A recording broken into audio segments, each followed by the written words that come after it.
Hey everyone, it's Diane at the Picket Fence Greenhouse and Gardens. Today's September 14th, 2011, and I'm out in my garden today because we're threatening a frost tonight already. Oh, I just hate that it's going to do that already.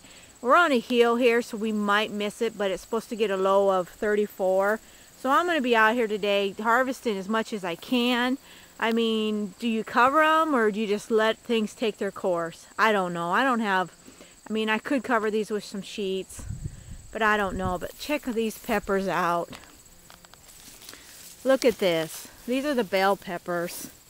Look at that. Nice. And then we got these other peppers, the chili peppers here. But I don't know. I didn't want to pick them yet. What am I going to do with them all? I already froze quite a few, but I probably will pick them and see if I can find some homes for them. Very nice peppers. They really started to produce here now. Look at this nice one. Check that out. Got a little hole in it. Somebody got in that one, but it'll still be okay. Over here, some more bells. Different kind, I believe, I put in. But I'm just sick about it. I don't like frost this early. Last year it was in October we got frost. There's some tomato plants. Tomatoes that look pretty yummy. I'll get them off today. Lots of green ones yet. Lots of green ones. We only get one cold night coming and it's supposed to get a little bit better. But my plants look pretty good yet, and there's a lot of producing here to take place. So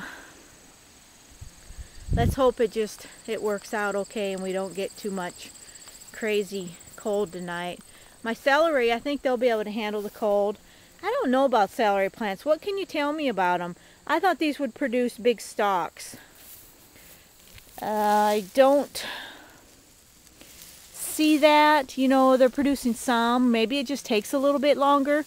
But I think what I'll do is cut those anyway and just freeze them and put them in soups and stuff. I think that'll work great. My green beans, I need to get out here and pick them. They're producing now that the weather, they do produce good in the fall. Some are getting a little too big for my liking, and some are very nice that'll be good, you know, to eat fresh. So I need to get on that. That tower worked out pretty well, so I'll probably do that again next year. It's blooming too, so you know, with these trees around here, there might be just enough protection to keep the frost at bay tonight. Let's hope so. Cross my fingers.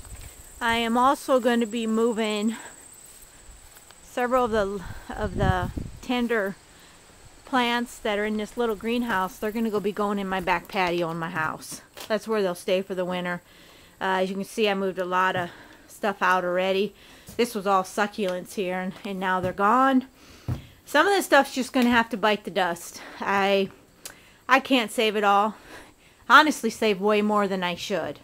So it's just, you know, I'm really a sucker for keeping plants over, even though my space is getting limited more each year. I'll do what I can, and this bougainvillea here, gotta save it. I've had it for years. This one will go in the patio. Just gonna have to find a place for them. And up here, the dipodenia, red fury. Should I save it? You know, it's the only one I have left. So I might save it and hang it in our back patio. It's actually kind of, you know, risky to bring some of these plants in. You bring bugs in with, and I'll probably be doing some spraying on them just to kind of keep the bugs, get them under control so they won't, you know, affect any other plants. But since they're in the back patio, I'll be able to spray back there and then keep that door shut, and they won't spread throughout the house that way. But I don't see a lot of bug issues in here, but you don't know that sometimes. They like to hide. So we'll see how that goes, and I'll maybe keep you updated once I get things all, you know, put into the patio. Well, there's my second harvest. I dug some more spuds and green beans and tomatoes.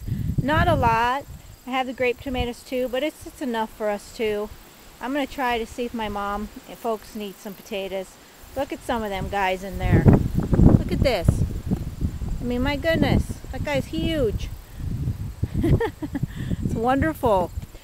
One thing about potatoes, as you know, some of you know and may not know, they can turn green if they're exposed to light. So these were exposed to some light out in the garden, and this is actually potatoes are related to the nightshade family. This is something you need to cut out. I don't know, I usually cut it out. It's nasty, so I cut it out as much as I can, and then I'll go ahead and cut up the rest of the potato. But cover these when you store them. Keep them in a dark place, and they should not turn green. Okay, I've noticed that a lot. There's a few, they aren't too bad, but some must have, it rained enough where they heaved out of the ground a little bit. But you know, that's how that goes. So there's my harvest, September 14th. Few.